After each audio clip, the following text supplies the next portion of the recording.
Hello दोस्तों, तो कैसे हो आप लोग? उम्मीद करता हूँ सब लोग बढ़िया ही होंगे। आपका फिर से स्वागत है हमारे चैनल शार्प योर बेसिक्स पर। आज हम बात करने वाले हैं शेयर्स और डिबेंचर्स के बारे में। तो इन दोनों के बीच में डिफरेंस क्या है, हम सब कुछ कवर करने वाले हैं छोटी सी वीडियो के अंदर। तो बने रहिए हमारे साथ एंड तक। अगर आप इस चैनल पे न्यू हो तो जाके सब्सक्राइब का बटन दबा दो। आपको नीचे दिख रहा होगा व्हाइट कलर का, दबाने के बाद एक बेल आइकन आएगा, उसको भी ऑल पे कर देना ताकि आपको कोई भी लेटेस्ट वीडियो की अपडेट्स मिलती रहे। तो हमारे पास शेयर्स जो होते हैं 2 तरीके के होते हैं। एक होते हैं हमारे पास इक्विटी शेयर्स और एक होते हैं प्रेफ़रेंस शेयर्स। ठीक है? इनकी पूरी आपको साइड में स्क्रीन पे दिख ही रही होगी, ठीक है? एंड उसके बाद डिबेंचर्स की बात करें, तो हमारे पास कन्वर्टिबल होते हैं और एक नॉन कन्वर्टिबल होते हैं। तो अब यहाँ पे हम बात करने वाले हैं इनके पैरामीटर्स को लेके, इनके बीच का डिफरेंस। तो पहला पैरामीटर है हमारे पास मीनिंग। तो मीनिंग इन दोनों में होता क्या है? शेयर्स का जो मीनिंग है, उसमें होती है कि यार shares are a small fraction of a company's capital.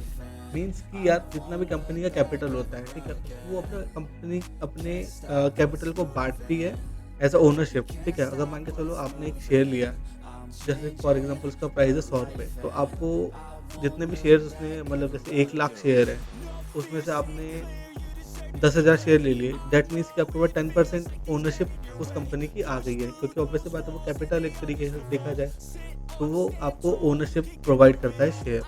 Then debenture की बात करें तो डिबेंचर आर लॉन्ग टर्म डेब्ट instruments that companies issues to borrow capital. ठीक है, दैट मीन्स कि यार वो भी सेम तरीका ही है, ठीक है, कैपिटल लेने का। दोनों दोनों में यही चीज़ है कि लाइक पैसा लेने के लिए ही दोनों चीज़ें शेयर, मतलब ये करी जाती है, लेकिन इन दोनों का जो कहते हैं ना एक टारगेट अलग होता है। ठीक है, देन हम बात करते हैं कि डिबेंचर्स होता है कि मतलब क्यों ये शेयर, इसका मीनिंग क्या है। ठीक है, तो ये जो इंस्ट्रूमेंट है मीन्स कि एक लोन है। तो वो लोन लेने के लिए हम कंपनी हमारे से लोन लेती है। जैसे फॉर एग्जांपल कोई कंपनी एक्स वाई जेड, उसने डिबेंचर्स करे अपने, ठीक है, लाइक जितने भी इशू किए।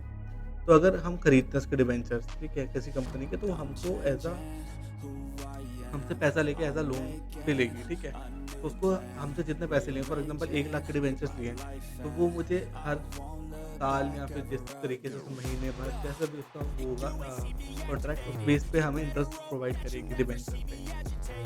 नेक्स्ट हमारा पैरामीटर है नेचर ऑफ कैपिटल। ठीक है, तो जो नेचर ऑफ कैपिटल है हमारे शेयर की, वो होती है ओन्ड कैपिटल, एंड जो डिबेंचर्स की होती है वो है बोरोड कैपिटल। ठीक है, फिर अब बात करते हैं इन्वेस्टर्स की, कौन कौन इन्वेस्ट करता है। ठीक है, तो share holders are the company's owner of the portion of shares held by them. ठीक है, जैसे मैं आपको बताया था कि लाइक जैसे कि 1 लाख शेयर उन्होंने करे, तो 10,000 का मैं खरीद लो, 10% में ओनरशिप उनकी होल्ड करके बैठ सकता हूँ। ठीक है, अगर बात करते हैं डिबेंचर्स की, तो debenture holders are company's creditors.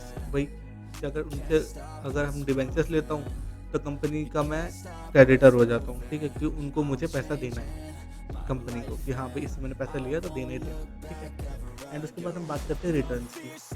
तो अब बात करते हैं the company pays dividend to share holders तो आउट ऑफ इट्स प्रॉफिट्स। ठीक है, और उसके जो प्रॉफिट होंगे साल भर के आखिरी में प्रॉफिट होता है हर कंपनी को, उसमें से हमें कुछ डिविडेंड दे सकती है। फॉर एग्जांपल 10% डिविडेंड या 7%, जो भी होगा उसके अपने ऊपर। लेकिन जो डिबेंचर होल्डर्स होते हैं, ठीक है, उसी तरफ देखा जाए तो उनको पेमेंट करनी पड़ती है, चाहे प्रॉफिट हो, लॉस हो, ना प्रॉफिट हो, कुछ भी हो, लेकिन हमें जो भी रेट होगा डिबेंचर का, उसके अकॉर्डिंग हमें इंटरेस्ट मिलेगा ही मिलेगा। फिर बात करते हैं रिस्क की। तो रिस्क के अंदर आता है share are risky investment as they are affected by market vitality. तो वहाँ पे बात करते हैं मार्केट का। तो यार देखो, आपको पता है कि शेयर मार्केट के अंदर अगर कोई कंपनी लिस्ट होगी तभी हम उसके शेयर खरीद सकते हैं, राइट? तो वहाँ पे बात आती है कि अगर मार्केट ऊपर जाएगा तो कंपनी के शेयर का प्राइस भी ऊपर जाएगा, अगर मार्केट नीचे जाएगा तो उसका प्राइस भी नीचे जाएगा। तो थोड़ा रिस्की होता है, अगर मार्केट डाउन चला जाए तो उसका प्राइस भी नीचे जा सकता है। एंड उसके बाद वहीं पे बात करते हैं डिबेंचर्स की। तो भाई यहाँ पे कोई रिस्क नहीं है, ठीक है, चाहे मार्केट ऊपर जाए नीचे जाए कोई फ़र्क नहीं पड़ता, जितना भी हमें पैसा मिलना है वो हमें मिलना ही मिलना है। ठीक है, एंड उसके बाद बात करते हैं लिक्विडिटी की। तो shares are highly liquid. Okay, बात यहीं पे खत्म हो जाती है, इतना ही। लाइक क्योंकि देखो शेयर्स है, आज मेरे पास है, ठीक है, अगर इसका प्राइस बढ़ता है तो मैं कल को बेच दे सकता हूँ किसी को भी। ठीक है, वहीं अगर बात करते हैं डिबेंचर्स की, तो भैया डिबेंचर्स अगर हमने ले लिए तो हम अपनी मर्ज़ी से बेच नहीं सकते जब तक कि वो कन्वर्टिबल ना हो। आपको बताया था शुरू में कि वो 2 तरीके के होते हैं, नॉन कन्वर्टिबल और कन्वर्टिबल। कन्वर्टिबल है तो मैं आपको उसको शेयर्स के अंदर भी कन्वर्ट करवा सकता हूँ।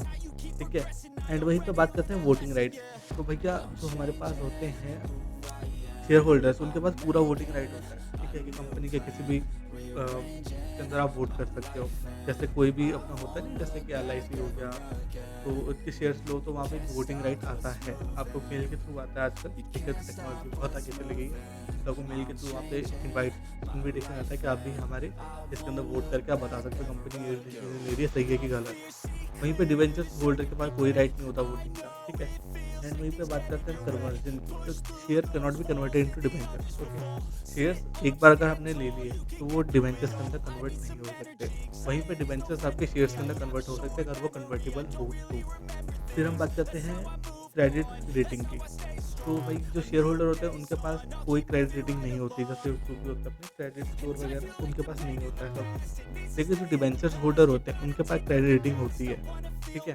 तो वहाँ से आपको क्रेडिट रेटिंग भी काफ़ी फ़ायदा मिल जाता है। वहीं पे बात करते हैं payment in case of bankrupt. Company bankrupt हो जाती है, शेयर होल्डर को पैसा मिलेगा कि नहीं मिलेगा, ठीक है। तो वहाँ पे शेयर होल्डर को पैसा मिलता है, लेकिन उतना नहीं मिलता। जैसे फॉर एग्जांपल 1 लाख इन्वेस्ट किया है, कंपनी बैंकरप्ट हो गई, तो वो समथिंग अराउंड 40 से 50% मुझे, या फिर समथिंग उसके जितना भी उनका मतलब होता है, ठीक है, उसके अकॉर्डिंग वो मुझे दे सकते हैं, लेकिन पूरा पैसा नहीं मिल सक पाएगा मुझे, रिस्क होता है वहाँ पे। लेकिन वहीं पे डिबेंचर होल्डर को उनको पूरा पैसा देना ही पड़ेगा, चाहे कहीं से लोन लेके दो, चाहे जमानत से, लेकिन डिबेंचर होल्डर को पूरा पैसा मिलना ही मिलना है। फिर बात करते हैं आगे ट्रीटमेंट ऑफ प्रॉफिट। तो ट्रीटमेंट ऑफ प्रॉफिट मतलब कि प्रॉफिट का वो लोग करते क्या है कंपनी। तो देखो, जो डिविडेंड होते हैं वो हमें डिक्लेयर हो जाते हैं out of the companies profit, अगर शेयर होल्डर हो आप तो। अगर डिबेंचर्स हो, ठीक है, तो वो तब भी आपको उनका एक्सपेंस जो होता है, जैसे 10% के हिसाब से आपने डिबेंचर्स लिए 10,000 के, तो 10,000 के ऊपर 10% मतलब 1,000, ठीक है। तो 1,000 रुपये आपको देने ही देने पड़ेंगे, चाहे तो प्रॉफिट हो चाहे नुकसान, ठीक है। एंड उसके बाद ट्रस्ट डीड। तो जो ट्रस्ट डीड होती है शेयर होल्डर के लिए, शेयर्स वालों के लिए, शेयर होल्डर के लिए वो नहीं होती, लेकिन डिबेंचर वाले के लिए होती है, क्योंकि ऑब्वियसली बात है उन्होंने अपना पैसा एज अ लोन दिया है, ठीक है, कंपनी को। तो भाई ऑब्वियसली बात है, वहाँ तो होगा ही कि कंपनी ट्रस्ट देगी तभी तो लोग पैसा डालेंगे उसके अंदर। यहाँ पे ठीक है, हम आपको इंटरेस्ट देंगे तो आप उसमें पैसा दो। तो फिलहाल इस वाली वीडियो में इतना ही। अगर आपको वीडियो अच्छी लगी हो तो वीडियो को करना लाइक और चैनल को कर दो सब्सक्राइब। मिलते हैं किसी नए टॉपिक के साथ अगली वीडियो में। अगर आपको किसी भी तरीके की क्वेरी है तो नीचे comment box are always open for you guys. Go ahead and write your comments. Meet you in the next video. तब तक के लिए take care and bye bye.